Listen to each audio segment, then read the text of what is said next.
भाव भयणीनो, आयज म्हयन्याचो पयलो शुक्रार आनी ह्या म्हयन्याच्या पयल्या शुक्राराक आमी आमच्या पाप साहेबाचें इंतेसांव ह्या म्हयन्याक उगडास करता.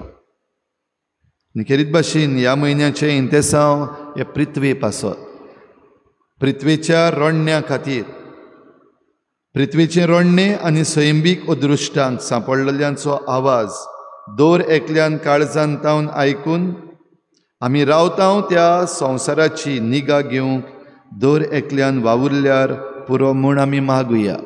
हें पाप साहेबाचें इंतेसांव इंग्लिशींतल्यान for the cry of the earth.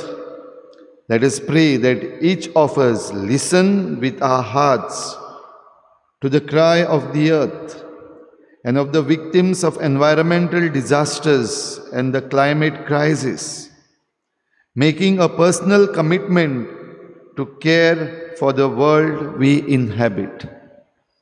भाव भयणीनो, सीजन ऑफ क्रिएशन हें सुरू जाल्लें आसा. सप्टेंबराचे पयलीर थावन आनी ओतुंबराचे चवथेर तें संपादतलें आमचे दियोसिजीन ओतुंबराचे सोवेर. जाल्यार हें इंतेसांव जें आमच्या मुखार पाप साहेबान दवरलां तें फकत इगोर्जीन मागलें आनी देवा मुखार आमी व्हडल्यान उलयलें जाल्यार जायना. आमी आमची नदर आमचे भोंवतणी मारून जें कितें घडटा ताचे विशीं समजणी घेवपाक आनी त्या प्रमाणे आमी ह्या संवसारान जंय रावता, द वर्ल्ड वी इनहॅबीट, देवान आमकां दिल्लो संवसार आहा तो सांबाळूंक जाता तितले प्रयत्न करूंक जाय. जाल्यार आयज आमकां देवाचें उतर उलो मारता. पयल्या वाचपान आमी आयकलां, भाग्योन पावलू कोरिंतकारांक चीट बरोवन सांगता आमी कारबारी. आनी कारबारी कशे आमी कसले जावंक जाय? कारबारी जावंक जाय विस्वाशी, फेथफूल. आयज आमच्या हातान जो कारबार दिल्लो मनशांक कशी सांबाळला काय आमी? दुबाविरीत हे जे एनवायरमेंटल डिजास्टर्स म्हणलेले जातात, ह्या संवसारान जीं अदृश्टां आयज आयिल्लीं आसात तीं आयल्यांत कित्याक आमी आमच्या कारबारान चुकल्या. We have failed. आनी आमकां जो कारबार दिल्लो आमी कशे भाशेन पाळपाक जाय आसलो? जे कायदे आमकां दिल्ले आसात ते पाळपाक जाय आसले. सगळे तरेचे कायदे, भोव करून आमच्या भारत देशान आमकां सगळे तरेचे कायदे आसात आमचे पर्यावरण सांबाळपाक. लॉज फॉर एनवायरमेंटल प्रोटेक्शन एकदम बरे आसात. पूण आमचे कारबारी जे आसात त्या कारबाऱ्यांनी आयज ह्या कायद्यांचे एक निसंटन करून उडयला. फकत कायदे पुस्तकांचेर आनी पानांचेर बरयलेले आसात. आयज जे बदल हाडलेले आसात आमच्या कारबाऱ्यांनी, आमच्या गोंयांत आमच्यान पळोवपाक जाता हे 2 कायदे जे एमेंडमेंट्स म्हणून भितर काडलेले आसात, 17(2) आनी 39A. हे कायदे वापरून आमची भूंय, आमची जमीन एके भाशेन काबार करून उडयल्ली आसा. ह्या दिसांनी आमी आमच्या गोंयांत पळयता जाच्या हातान आमचो आख्खें आमचें राज आसा, स्टेट सेक्रेटरी, ताचे विशीं ह्या वेळार ह्या दिसांनी बोवाळ चल्लेली आसा. 17(2) हो कायदो वापरून कशे भाशेन आपणाच्याच नांवार आमची जमीन, आमची गोंयकारांची जमीन, तो गोंयकार न्हू पूण एके भाशेन लुटून खाल्लेल्या भाशेन. आनी जो कारबार, जे कारबारी जांच्या हातान आमचें राज दिल्लें आसा ते आपणाच्या फायद्याक आमचें गोंय इकीत आसात. आमच्या शेजाऱ्याक हो जो प्रोजेक्ट येता दोंगराचेर सांकवाळे, बुथाणी म्हणलेलो, ताचेय विशीं आमी आयकून जाणा. कायदे सारके दिल्यात जाल्यार, सारके पाळल्यात जाल्यार मिनिस्टर म्हणटा आतां आपूण पळयतलो कसलो कारबार. आयज आमकां पवित्र पुस्तकान देवाचें उतर उगडास करता कारबाऱ्यां सवें हो गूण आसपाक जाय विस्वाशीपणाचो.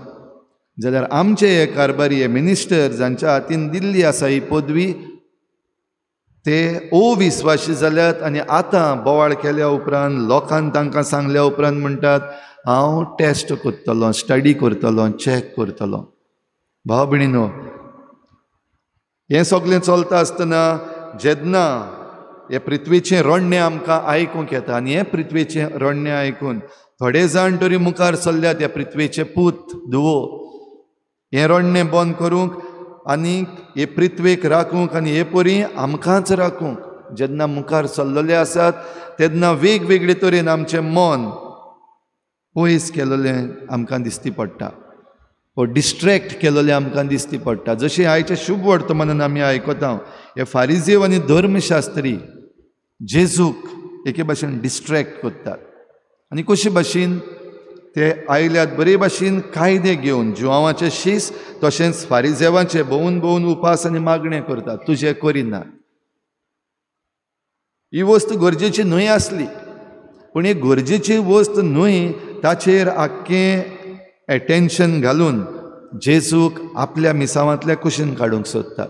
कित्याक लोक जेजू फाटल्यान वेतालो, लोक जेजूचें आयकतालो आनी जेजू ज्यो बऱ्यो करण्यो करतालो मिलाग्री करतालो ताचे वरवीं जायत्या जाणांक बरेपण मेळटालें. आनी हे फारिजीव आनी धर्मशास्त्री जे लोकांक नाडटाले आपल्या उतरांनी आनी आपले शिकोवणेन तांकां एके भाशेन लुकसाण कशें जाल्लें आनी देखूनच डिस्ट्रॅक्शन. तुजे शीस उपास करिनात, तुजे शीस मागणें करिनात, ते बरे खाता पितात जेवून खावून आसात, डिस्ट्रॅक्शन घालपाक सोदतात. आयज जे आमचे कारबारी आसात असलेंच करतात की ना. आमची इंडिपेंडन्स डे आयली, हर घर तिरंगा आमचें मन ह्या भावट्याचेर घातलें.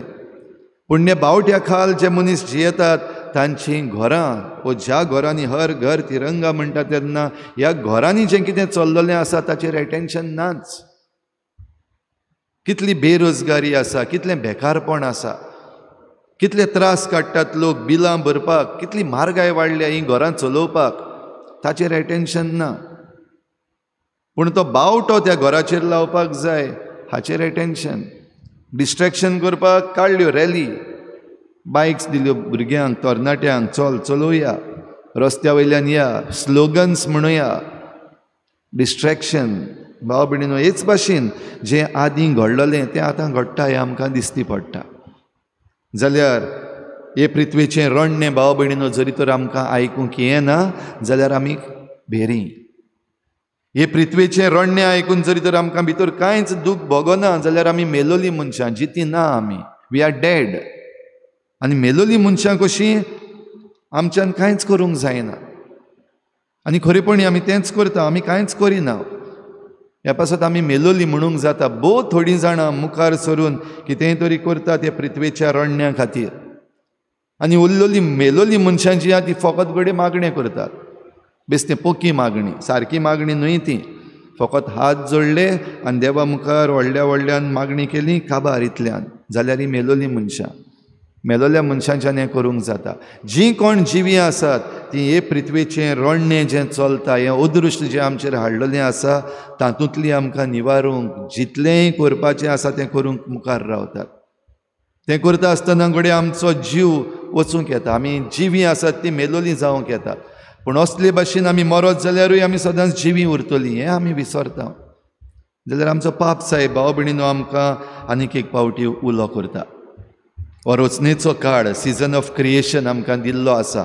आख्खो सेप्टेंबराचो म्हयनो आमचे लागीं आसा पळोवपाक, समजोवपाक आनी आमच्या जिवितांतल्यान आनी आमच्या करण्यांतल्यान ही सृश्टी राखपाक, जंय आमी सगळीं रावता, ह्या संवसारांत जंय आमी रावता ताची निगा घेवंक, द वर्ल्ड वी इनहॅबिट, ताची आमी सुरक्षा करूंक. आनी हे भाशेन हे पृथ्वेक आमची सुरक्षेची गरज ना पूण आमकां हे पृथ्वेची सुरक्षा आसा.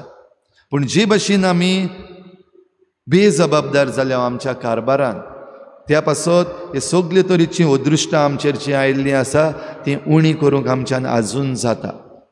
तर भाव भयणीनो, ही कृपा आमकां मागुया. आनी ज्या मेरेन न्हवरो आमच्या बराबर आसा, जेजू बराबर आमच्या आसा, आमकां भिरांत ना. पूण आमी जें कितें करता तें तेंपा प्रमाणे बरे भाशेन करूंक आमकां गरज. आदलें तें आदलें, आतांचें तें आतांचें. आदल्यो बऱ्यो सुवायो आसात त्यो जायत्यो आमकां आजुनूय बऱ्यो पडटात. आनी आदले जे मनीस आसात, भोव करून जे आदिवासी लोक आसात, जे रानांनी रावतात, ते डिवेलपमेंटाच्या नांवान हें रान काबार करिनात. आपणाक गरज तितलेंच काडटात आनी बरे भाशेन जियेतात. पूण आमी जे शारांनी रावतात ते रानवटी जाल्ले आसात.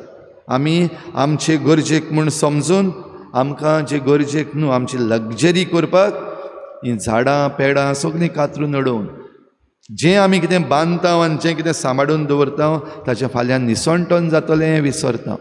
तर भाव भयणीनो, हे भेटेंत आमकां करपा मागुया. आमची सृश्टी ह्या आल्ताराचेर आयज हाडुया. आमच्या सृश्टीचे कारभारी, राखणदार आनी हे सृश्टीन रावतले सगळ्या लोकांक ह्या आल्ताराचेर हाडुया. हो उंडो आनी सोरो हे पृथ्वींतलोच घेतलेलो जेजूच्या मासा रोगतान, खऱ्या मासा रोगतान बदलता.